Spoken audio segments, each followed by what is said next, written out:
আমার কিছু কিছু কাস্টমার এমন আছে যারা আমাকে সবসময় নতুন কিছু করতে বলে। তো সেরকমই একটা কাজ আজকের আমি ভিডিওতে সবার সাথে শেয়ার করছি।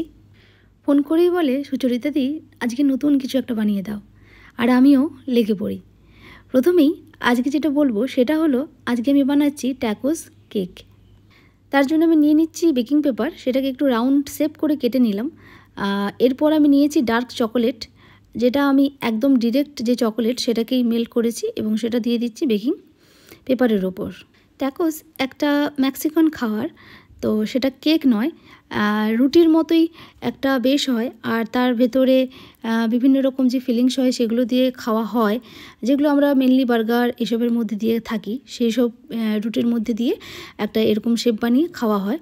তো সেটাকেই বলতে পারেন ফলো করেই এইরকম ট্যাকোস কেক এখন খুব প্রচলিত হয়েছে। তো সেটাই আমি আপনাদের সাথে শেয়ার করছি। যেহেতু এটা কেক বলছি, সেই জন্য আমি নিয়ে নিচ্ছি কেকের বেস। চকলেটের বেস নিয়েছি, আর এটা এইরকমই সাইজ হয়, এর থেকে খুব বড় সাইজের হয় না। সাইজটা এমন হবে যেন হাতের মধ্যে আমরা ধরতে পারি।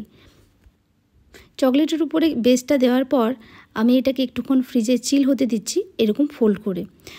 এরকম ফোল্ড করেই দিতে হবে। এর জন্য আমি ইউজ করছি বেকিং প্যান।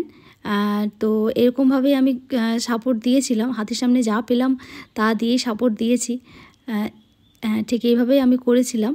এবার এটা রাখবো ফ্রিজে সেট হওয়ার জন্য দিয়ে দিলাম। এরকম ট্যাকোস আমি 3টে বানিয়েছি। তো দ্বিতীয়টাও আমি ঠিক একই রকমভাবেই করছি। প্রত্যেকের বেসটা একই রেখেছি, কিন্তু উপরের ফ্লেভারটা যেটা চকলেটটা আমি চেঞ্জ করেছি। এই গরমের সময় এটুকু খেয়াল রাখতে হবে, নিচে যে চকলেটটা আমি দিচ্ছি সেটা যেন খুব পাতলা না হয়ে যায়। খুব পাতলা হলে তাহলে যখন আমরা এটাকে খুলে বের করব তখন কিন্তু ভেঙে যাওয়ার চান্স থাকে। ক্লায়েন্ট চেয়েছিল যে আমি যেন তাকে এমন কিছু বানিয়ে দিই যেটা সে আগে কখনো খায়নি, এরকম কিছু নতুন করে দিতে। আমি দেখলাম এটা এখন খুব ট্রেন্ডিং একটা কেক, সেই জন্যই আমি ভাবলাম ট্যাকোস কেকটাই বানিয়ে দিই, যেটা আমি আগে কখনো কাস্টমারসদের দিইনি। এই প্রথমবার ওকে দিই এটা শুরু করেছি। এইভাবে দুটো তৈরি করে নিয়েছি আর এটাকে ফ্রিজে সেট করতে দিচ্ছি। তৃতীয় নম্বরটাও তৈরি করে নিচ্ছি একই রকমভাবে। এরপর আসবো ভেতরের ফিলিংটা তৈরি করার জন্য।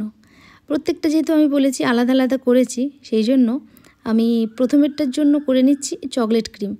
অনেকেই বলেছিলে আমি চকলেট ক্রিমের মধ্যে কি দিই। আমি আসলে কিছুই দিই না, আমি একদম চকলেটটাই দিই। আর চকলেটের কোয়ালিটি যত ভালো হয় তত সেই ক্রিমের কালার টেক্সচার তত বেশি ভালো হয়। তোমরা দেখতেই পাচ্ছ যে আমি আর কিচ্ছু মেশাইনি, অথচ কত সুন্দর ব্রাউন কালারের আমি একটা ক্রিম তৈরি করে ফেললাম। এর মধ্যে দিচ্ছি সামান্য পরিমাণ চকলেট এসেন্স, আর কিছুই আমি অ্যাড করিনি। এটাকে আমি ফিলিং হিসাবে ইউজ করব। আমি নিয়ে নিচ্ছি কাজু, চকলেট বলস, চকলেট রাইস, চকো চিপস, একটু নারকেলের গুঁড়ো, তারপর স্প্রিঙ্কেল, এই সমস্ত কিছু। দেখুন এটা কত সুন্দর শেড হয়ে গেছে, একদম শক্ত হয়ে গেছে। এটা ফ্রিজে রাখার জন্য চকলেটটা জমে গিয়েছিল। এরপর আমি এটাকে ভেতরে ফিল করছিলাম। এটা চকলেট ঘানাচ ইউজ করতে হবে, আমি ডার্ক চকলেটের ঘানাচ ইউজ করছি। আর সেটাকে চারিদিকটা ভালো করে স্প্রেড করে দিয়েছি। আর যেই ক্রিমটা তৈরি করে রেখেছিলাম সেই ক্রিমটাকে আমি ভেতরে ফিল করলাম। যেহেতু এটা ট্যাকোস কেক, সেই জন্য আমি এমন কিছু জিনিস ইউজ করছি যেটা কেকের সাথে যায়। চকলেট বলস, চকলেট স্প্রিঙ্কেল, চকো চিপস, বিভিন্ন রকমের জিনিস আমি ব্যবহার করেছি। এটাকে আর একটু ডেকোরেটিভ করে তোলার জন্য আমি সাইডটা একটু চকলেট দিয়ে দিচ্ছি। এই চকলেটটা ডিরেক্ট যে চকলেট সেটাকেই দিলে ভালো হয়, তাহলে যে স্প্রিঙ্কেলগুলো আমি এর উপর দেবো সেটা খুব ভালো করে ধরে থাকবে। এভাবে আমি চকলেটটা দিয়ে দিচ্ছিলাম। একটা ফ্লেভার, আমি যেহেতু চকলেট বানিয়েছি তাই আমি এখানে চকলেটের রাইসটা দিয়েই সাইডগুলো ডেকোরেট করছি। আমার এই ভিডিওটা তোমাদের যদি ভালো লাগে প্লিজ প্লিজ প্লিজ তোমরা আমাকে কমেন্ট করে জানাবে। আমি নতুন কিছু তোমাদের সাথে শেয়ার করলাম দেখানোর জন্য। জানি তোমাদের আমার ভিডিওগুলো ভালো লাগছে। আর যারা ভিডিও দেখছেন অথচ আমার পেজটা ফলো করে রাখেননি, তাদের উদ্দেশ্যে বলবো প্লিজ আপনারা আমার পেজটা অবশ্যই ফলো করে রাখবেন। এরপরে আমি এটাকে ডেকোরেট করব একটু মিল্ক চকোলেট দিয়ে। তো সেটার জন্য আমি চকলেটের ঘানাচ তৈরি করে রেখেছিলাম, সেটা দিয়েই আমি এটা বানাচ্ছি। এই চকলেটটা খুব বেশি টেস্টফুল হয়, সুস্বাদু হয়। আমরা বাজারে যত সমস্ত চকলেট খাই ম্যাক্সিমামটা এই কম্পাউন্ড থেকেই আমরা তৈরি করি। এর মধ্যে আমি এরি ক্রিম দিয়ে এটাকে ফিল করেছি। মিল্ক ফ্লেভারের যে ক্রিমটা হয় সেটা দিয়েই ফিল করেছি। তোমরা যারা আমার ভিডিও প্রতিদিন দেখছো, প্রতি মুহূর্তে দেখছো, তাদের কাছে আমার একটা অনুরোধ, তোমরা ভিডিওগুলো শেয়ার করো প্লিজ।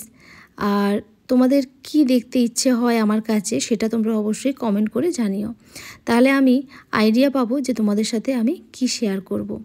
এখানে আমি ইউজ করেছি মাল্টি কালারের স্প্রিঙ্কেল। খুব সুন্দর দেখতে লাগছিল। আমার তো এই তিনটের মধ্যে সব থেকে এটা বেশি দেখতে ভালো লাগছিল, এত সুন্দর কালারফুল দেখতে লাগছিল। তো আর টেস্টটাও এটা খুব ভালো হয়েছিল। বেশ কয়েকজন আগের ভিডিওতে কমেন্ট করেছেন দেখলাম যে আপনি কেন গ্লাভস ইউজ করেন না। তাদের উদ্দেশ্যে বলবো, এই প্রফেশনের সাথে যেহেতু অনেক দিন জড়িত, তাই প্রতিবার আমরা কাজ করার আগে পরে সব সময় খুব ভালো করে হাত ক্লিন করেই কাজ করি। সবার কমেন্ট আমি পড়ছি, হয়তো কিছু মিস করে যাচ্ছি, তবে আমি বলবো যারা রেগুলারলি আমার ভিডিও দেখছো এবং কমেন্ট করছো, তোমরা এইসব কেক যদি বাড়িতে বানাও আমার ভিডিও দেখে, তাহলে অবশ্যই আমাকে তোমরা দেখাবে, তাহলে আমার আরও ভালো লাগবে। এটা আসছি 3 নম্বর ট্যাকো কেকটা। তো এটার জন্য আমি হোয়াইট কম্পাউন্ড ইউজ করেছিলাম। এখানে যেটা আমি ইউজ করেছি হোয়াইট চকলেট, আর তার সাথে কোকোনাট ক্রিম আর কোকোনাট। কদিন ধরে মনে হচ্ছিল কোকোনাট নিয়ে কিছু কাজ করব, আজকে সেই ফ্লেভারটা আমি কাজে লাগিয়ে দিলাম। সবার জন্য আমি এই ভিডিওটা শেয়ার করলাম, তবে ভিডিওটা যেহেতু একটু নতুন রকম, আমি কিন্তু সবার কাছে কমেন্ট আশা করছি, আর শেয়ার অবশ্যই সবাই করবেন। ট্যাকো কেকগুলো বানানো হয়ে গেলে আমি বলবো সবাই এগুলোকে ফ্রিজে রাখতে হবে, কারণ যেহেতু পুরোটা চকলেট দিয়ে তৈরি, তা না হলে বাইরে রাখলে গলে যাওয়ার সম্ভাবনা থাকছে। এটা পুরোটাই আমি নারকেল দিয়ে ডেকোরেট করেছি, আর উপর থেকে একটু ম্যাঙ্গো ফ্লেভারের ক্রাশ দিয়েছিলাম। এই দেখুন কত সুন্দর হয়ে গেছে। এটা বাচ্চা থেকে বড় সবার ভীষণ পছন্দ হবে। থ্যাংক ইউ পুরো ভিডিওটা দেখার জন্য। আগামী দিন আমি আবার নতুন এক ভিডিও নিয়ে আসবো। সবাই পাশে থাকবেন আর ফলো করে রাখবেন।